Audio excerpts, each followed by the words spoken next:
Salut à tous et bienvenue sur notre chaîne dédiée au Real Madrid. N'hésitez pas à lâcher un petit pouce bleu. Si vous appréciez notre contenu, n'oubliez pas de vous abonner pour rester informé de toutes les actualités concernant votre club préféré. Dans cette vidéo, nous avons 3 nouvelles très importantes sur notre club bien-aimé. Passons à la première. Le Real Madrid est déjà installé aux États-Unis avec un œil sur la Coupe du Monde des clubs, un tournoi qui représente non seulement l'opportunité de remporter un nouveau titre international, mais aussi de consolider un nouveau cycle sous la direction de Xavi Alonso. Cependant, alors que les projecteurs sont braqués sur le terrain et la préparation physique, un sujet commence à inquiéter silencieusement de nombreux supporters du Real, l'avenir de Brahim Diaz. Le jeune Malagueño, qui a démontré personnalité, talent et maturité depuis son retour, a été récemment associé à un possible départ vers le football anglais, ce qui a généré un grand débat au sein du madridisme. En tant que supporter convaincu que le club doit protéger ses meilleurs talents, je ne pourrais être plus en désaccord avec la possibilité de vendre Brahim. Nous ne parlons pas d'un joueur quelconque, ni d'un cas de performance irrégulière. Brahim Diaz est aujourd'hui l'un des joueurs les plus créatifs et polyvalents de notre effectif. Sa capacité à briser les lignes avec le ballon collé au pied, son intelligence pour s'associer dans les zones dangereuses et son flair pour apparaître à des moments décisifs en font un profil très spécial. C'est le genre de footballeur qui ne court pas les rues et c'est précisément pour cela que le laisser partir serait une erreur difficile à justifier au-delà de tout revenu économique. La nouvelle selon laquelle un club comme Arsenal serait prêt à mettre sur la table 50 millions d'euros ne surprend personne. Brahim a fait plus que ses preuves pour attirer l'attention des grands clubs de la Premier League, et la vérité est que s'il était mis sur le marché, les offres ne manqueraient pas. Mais c'est là que la vision d'avenir du club doit entrer en jeu. Quel sens cela a-t-il de se séparer d'un jeune joueur qui s'est parfaitement intégré au vestiaire, qui comprend ce que signifie porter ce maillot et qui, en plus, bénéficie du soutien du nouvel entraîneur, Xavi Alonso? Lors de sa présentation, il a été clair en manifestant son intention de consulter sur toutes les décisions importantes avec la direction, et tout indique que Brahim est l'un de ces cas spéciaux où le technicien souhaite avoir le dernier mot. Et il a raison. Xavi lui-même sait que la prochaine saison sera particulièrement exigeante, non seulement en raison du calendrier chargé, mais aussi parce que le Madrid sera sous les projecteurs dès le premier jour. Dans ce contexte, compter sur un joueur comme Brahim n'est pas seulement un avantage, c'est presque une nécessité. C'est le type de footballeur qui peut faire la différence lorsque les matchs sont bloqués, qui peut offrir quelque chose de différent lorsque l'équipe en a besoin et qui, en plus, a démontré son engagement, son humilité et son professionnalisme. Nous ne parlons pas d'une promesse qui a encore besoin de rodage, mais d'un joueur accompli qui a beaucoup mûri après son passage en Italie et qui est revenu avec l'ambition et la qualité nécessaires pour rivaliser au plus haut niveau. Je me demande alors, pourquoi devrions-nous envisager de le vendre maintenant? Que gagnons-nous à laisser partir quelqu'un qui a tant apporté à l'équipe? Est-ce que cela vaut vraiment la peine de sacrifier son talent pour un montant qui, bien qu'élevé, pourrait difficilement garantir l'arrivée d'un remplaçant avec le même engagement et la même connaissance du club? La réponse, au moins pour moi, est claire. Cela ne vaut pas la peine. Cela n'a pas de sens de laisser partir Brahim à ce moment-là, quand tout semble prêt pour qu'il explose définitivement avec le maillot blanc. Et c'est là que j'aimerais aussi entendre la voix du madridisme. Que pensez-vous? Croyez-vous vraiment que vendre Brahim serait une bonne décision? Ou comme moi, pensez-vous que nous devrions tout faire pour le retenir et continuer à miser sur son talent? Il m'est difficile d'imaginer quelqu'un qui ne voit pas en lui une valeur stratégique, car en plus de sa qualité technique, Brahim a démontré avoir une mentalité gagnante, quelque chose qui, dans ce club, est aussi important que les conditions footballistiques. L'idée de vendre Brahim, honnêtement, va au-delà d'une simple opération sportive. Elle touche une fibre plus profonde du madridisme, celle qui valorise les joueurs qui se donnent à fond à chaque entraînement, qui ne demandent ni projecteur ni titre, mais qui, quand leur moment arrive, répondent avec grandeur. C'est ce qu'a fait Brahim la saison dernière à plusieurs moments du championnat. Quand les rotations étaient nécessaires ou que les absences conditionnaient l'équipe, c'est lui qui a assumé la responsabilité. Il l'a fait avec personnalité, sans avoir besoin de lever la voix, simplement en démontrant que son talent était plus que suffisant pour gagner une place, et il l'a fait, gagnant le respect du vestiaire, du staff technique et d'une partie importante des supporters qui savent reconnaître le mérite de ceux qui se battent pour être là. De plus, nous avons affaire à un footballeur avec une identité, une histoire qui le connecte à la culture du sacrifice et avec une capacité remarquable à s'adapter à différents schémas. Il peut jouer comme milieu de terrain, comme meneur ou même sur les ailes, toujours avec cette étincelle différente qui le caractérise. Il n'est pas facile de trouver des joueurs comme lui, capables de bien performer dans plusieurs registres sans détonner et qui le fassent avec engagement et discrétion. Brahim n'a pas besoin de 90 minutes pour laisser sa marque dans un match. Parfois, une seule action suffit pour déséquilibrer une rencontre, et c'est précisément cela qui devrait nous faire réfléchir avant de considérer son départ comme une option réelle. Nous comprenons que le club doit prendre soin de sa durabilité financière et que les décisions de marché sont prises avec une vision globale, mais nous croyons aussi que le projet sportif doit primer sur les tentations du marché. Si nous nous laissons emporter par chaque offre attrayante qui arrive pour un joueur précieux, nous finissons par affaiblir l'équipe à moyen terme. Oui, 50 millions sommes bien, mais combien coûte aujourd'hui le recrutement d'un joueur avec la projection, la maturité et la connaissance de l'environnement que possède Brahim?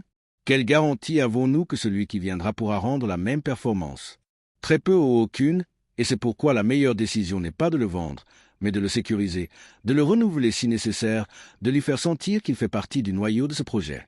Xavi Alonso le sait. Même s'il a préféré publiquement se concentrer sur l'immédiat, tout indique que lors des réunions privées avec la direction sportive, il a clairement exprimé sa position. Il ne veut pas que l'effectif soit affaibli dans des zones clés, il veut compter sur des outils de qualité. Brahim en est un, d'autant plus si l'on confirme que son intention est de promouvoir un style de jeu plus vertical, plus ambitieux et avec une plus grande présence de joueurs capables de briser les lignes par le dribble ou la passe filtrée. Le Marocain s'intègre comme un gant dans un dessin.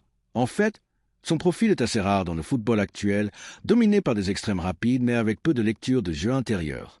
Brahim est différent et, par conséquent, encore plus précieux. Au cours des dernières années, le Madrid a fait un grand effort pour rajeunir l'effectif, pour construire une équipe capable de dominer au cours de la prochaine décennie. Dans ce sens, se séparer de Brahim serait un pas en arrière. Il ne s'agit pas seulement de talent individuel, mais d'avoir une structure équilibrée, avec de la profondeur, des solutions sur le banc et des alternatives réelles pour chaque match. La deuxième nouvelle concerne une décision très importante pour notre club bien-aimé. Le Real Madrid a une fois de plus démontré qu'il ne se construit pas seulement à travers des recrutements médiatiques ou l'incorporation de grandes stars mondiales, mais aussi à travers la confiance dans le talent maison, dans la pépinière, dans ces joueurs qui, depuis leur enfance, ont rêvé de défendre l'écusson le plus grand du monde. En ce sens, la prolongation de Raúl Asensio jusqu'en 2031 représente bien plus qu'un simple mouvement administratif ou un geste de protection contractuelle.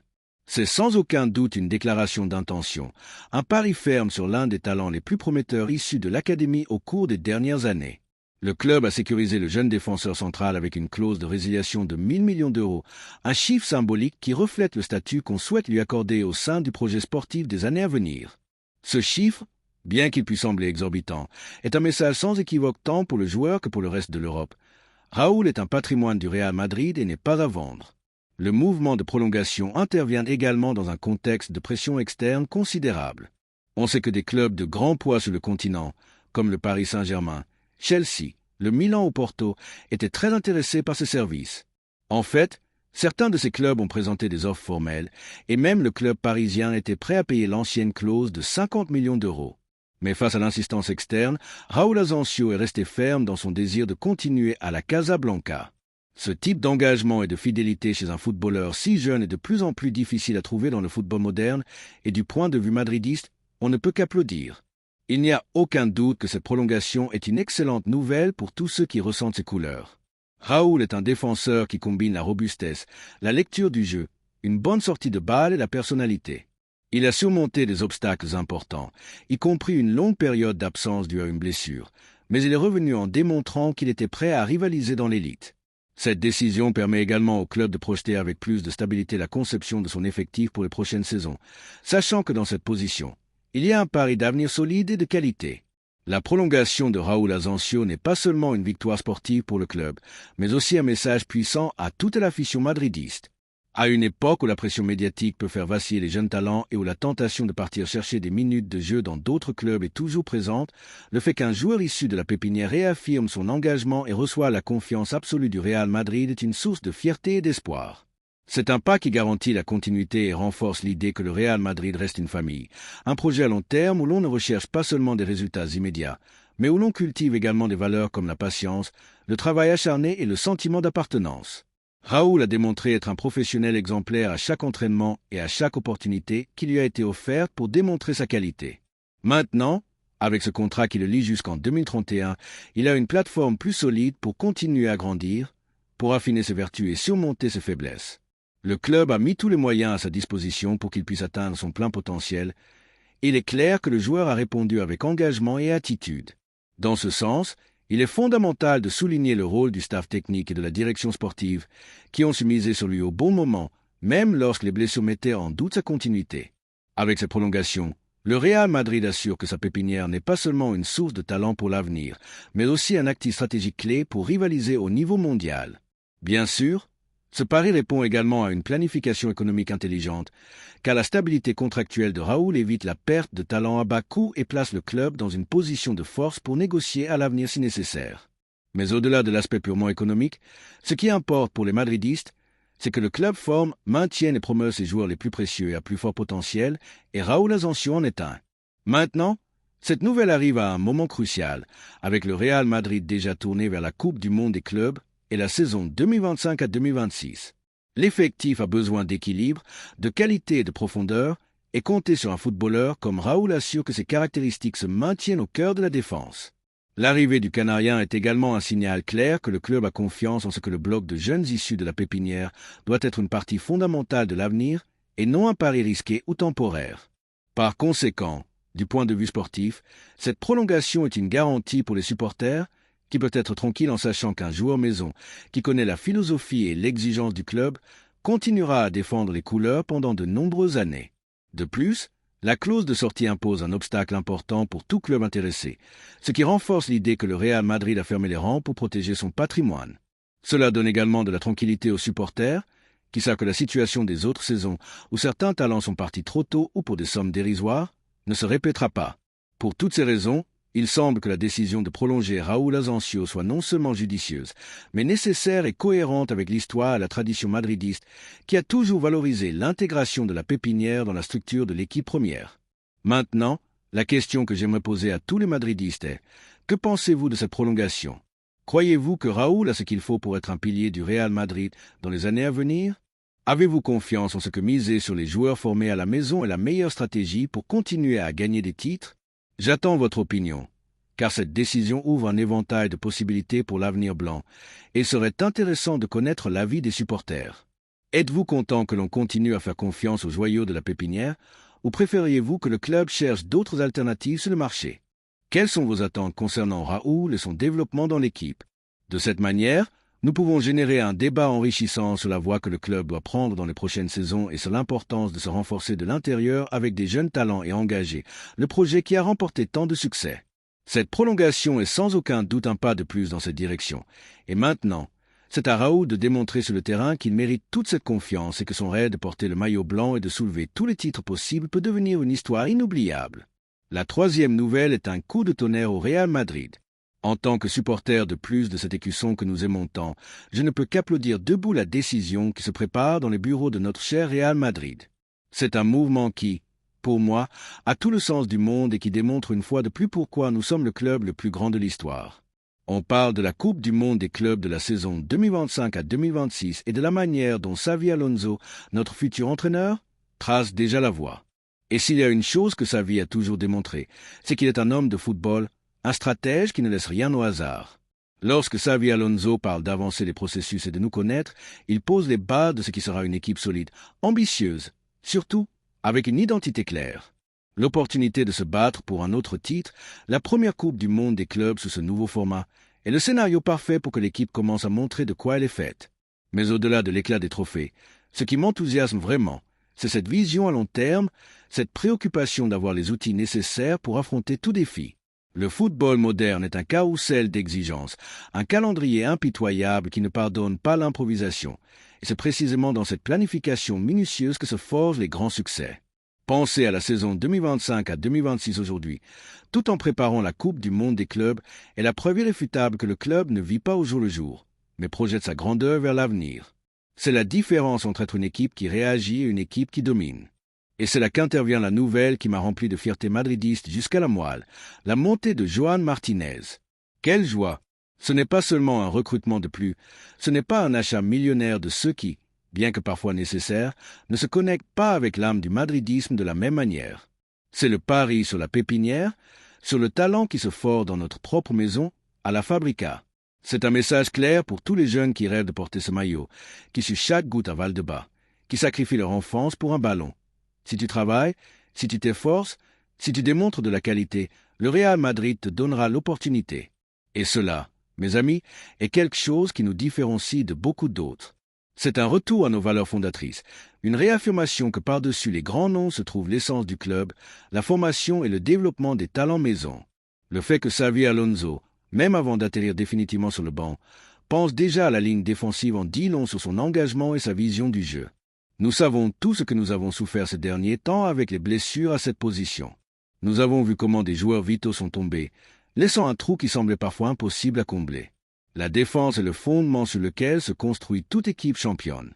Une ligne arrière solide procure de la sécurité, permet au milieu de terrain de se projeter et aux attaquants de jouer avec plus de liberté. C'est pourquoi avoir la prévoyance de renforcer cette ligne et, en plus, le faire avec un diamant brut de notre pépinière, comme Joan Martinez, est un coup de maître.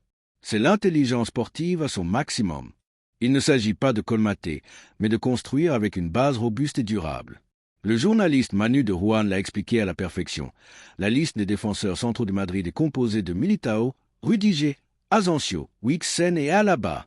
Ils sont 5, mais l'idée du club est d'en compter effectivement 6, surtout si Xavi Alonso arrive décidé à changer le dessin pour jouer avec 3 défenseurs centraux. Et ce 6e homme est Joan Martinez. Quelle déclaration d'intention!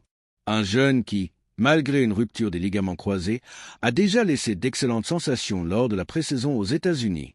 Ce n'est pas une coïncidence, c'est du talent, du travail, surtout, c'est Grinta madridiste qui se porte en soi. Surmonter une blessure si grave à un âge si précoce et revenir à un niveau qui a déjà impressionné en pré-saison parle d'une mentalité d'acier, d'une résilience digne d'un madridista. C'est la confirmation qu'il n'est pas seulement un joueur avec un potentiel physique et technique, mais aussi avec la force mentale nécessaire pour triompher dans l'élite. Pensez à une défense avec plus d'effectifs et avec la polyvalence que peut offrir un joueur comme Joan est un souffle d'air frais. Cela nous donne la tranquillité de savoir que quoi qu'il arrive, nous aurons des alternatives de qualité. Le football actuel exige des rotations constantes, non seulement pour des raisons physiques, mais aussi pour les différentes exigences tactiques que présente chaque adversaire. Et si, comme le rumour là, Xavi Alonso veut jouer avec 3 défenseurs centraux, la présence de Joan Martinez est cruciale. Elle nous procure cette flexibilité tactique si nécessaire dans le football moderne. Ce n'est pas seulement un numéro de plus dans l'effectif, c'est une pièce stratégique qui peut nous donner beaucoup de joie à l'avenir. Imaginez les possibilités. Une ligne de 3 défenseurs centraux avec la solidité des vétérans et la projection d'un jeune talentueux comme Joan, capable d'apporter autant dans la sortie de balle que dans l'anticipation défensive. C'est la vision d'une équipe championne, d'une équipe qui s'adapte, qui évolue. De plus, nous ne pouvons pas oublier la valeur sentimentale de cette décision. Voir un joueur de la pépinière faire le saut dans l'équipe première est quelque chose qui nous remplit de fierté.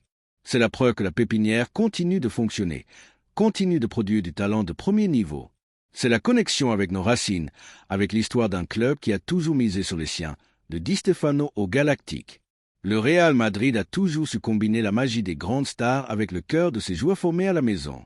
Et à une époque de recrutements astronomiques et de folie sur le marché, où la patience avec les jeunes brille parfois par son absence, voir que le club continue de regarder vers l'intérieur, vers les jeunes qui ont grandi avec l'écusson sur la poitrine, est quelque chose d'inestimable. C'est un message de cohérence, d'identité. C'est le Real Madrid fidèle à lui-même. Cette décision ne renforce pas seulement la défense, elle renforce l'esprit du Real Madrid, elle renforce notre identité en tant que club qui croit en sa pépinière, qui mise sur l'avenir et qui cherche toujours l'excellence. C'est un mouvement intelligent, stratégique et avec un grand cœur madridiste. Elle nous assure la profondeur de l'effectif, nous donne plus d'options tactiques, surtout nous remplit d'illusions pour l'avenir. C'est le reflet d'une gestion qui combine l'expérience et la vision des dirigeants avec la sagesse tactique d'un futur entraîneur de la stature de Xavi Alonso. C'est la formule du succès, la recette qui nous a menés à être les rois d'Europe. Et avec des décisions comme celle-ci, la couronne continuera d'être nôtre. Alors, madridistes, après tout cela, la question s'impose. Que pensez-vous de cette décision de miser sur Joan Martinez et sur la pépinière? Ressentez-vous la même illusion que moi pour cette nouvelle direction défensive? Nous voulons entendre vos opinions, vos arguments, vos passions. À la Madrid et rien de plus. Laissez-nous votre opinion dans les commentaires. Merci d'avoir regardé cette vidéo et j'espère que cette vidéo vous a plu. N'hésitez pas à lâcher un petit pouce bleu, vous abonner à la chaîne et à activer la cloche pour ne rien manquer des prochaines vidéos.